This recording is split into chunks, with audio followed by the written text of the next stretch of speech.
tell you a little bit about how to hold the bow. Now, the violin itself, just the left-hand part, is not the trickiest thing. It's really all about the bow. Because, I mean, think about it. You don't hold a pencil like you hold a bow. You don't brush your teeth like that. There's nothing else in your life that you hold just like a bow. So it takes a lot of practice to get used to. And a good friend of mine once said, if you're learning how to use the bow and you never drop it, you're not doing it right. You should drop the bow at least once, because if you don't, that means you're really gripping and you're probably like really manhandling your bow. And the trick with it is to just be as relaxed as possible. Easier said than done. But I'm going to walk you through the basics, okay? So get your bow. Now let's review. We've got the stick, the winding, the leather, the frog, and the screw. Now there are 3 points of contact that I want you to really think about when you're holding the violin bow. Your thumb, your index finger, and your pinky. Now the very tip of your thumb, if you make this shape with your hand, the very tip of your thumb and kind of to the side, that's what should be touching where the stick and the leather meet. Okay, so get a look at that. What I'm not doing is poking my thumb into the frog. It totally looks like it should go there. It doesn't go there. Instead, it's the tip of my thumb, not the pad, that touches the bow. So I get the tip of my thumb where the leather and the stick and the frog all kind of come together. And then I flop my fingers over. Ha! Got a really good cello bow hold now. Now, what I want you to notice is that this knuckle on my index finger is right over the silver. It's right on top of it. And these 2 fingers, these knuckles, are right over the stick as well. Now the last thing I'm going to do is just tap my pinky and put it on the stick. Perfect bow hold. So I've got a really round thumb. With my young students, I'll call that a bumpy thumb.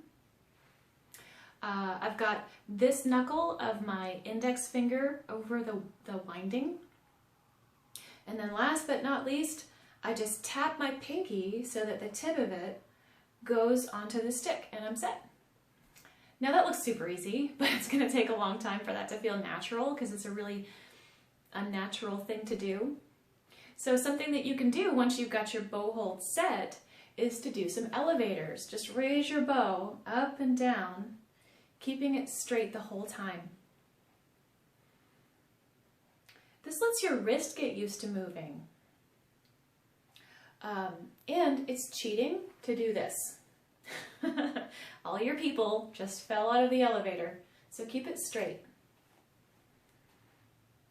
And then once you've done that a couple of times, look at your thumb. It should be so round it's basically touching the horsehair. It's okay to touch it right there. See how mine's really gross? Your fingers should touch it there. And then your pinky should still be on top, but not straight. It should just be round and relaxed. And your index finger should be round over the bow as well. Now here are some common mistakes I see. I see a lot of straight pinkies. They think they're helping, but they're actually just being tense. And being tense is not helping. So keep it tapped and relaxed. I also see a lot of hooked index fingers. Again, your fingers think they're helping by stabilizing the bow, but we want to keep these fingers relaxed. Another very common mistake I see is fingertips on the bow. If you hold something with just your fingertips, you're going to have to grab that sucker so hard just to keep it from falling. So instead, we put a lot of our finger touching the bow so we don't have to hold very hard. Barely have to hold at all.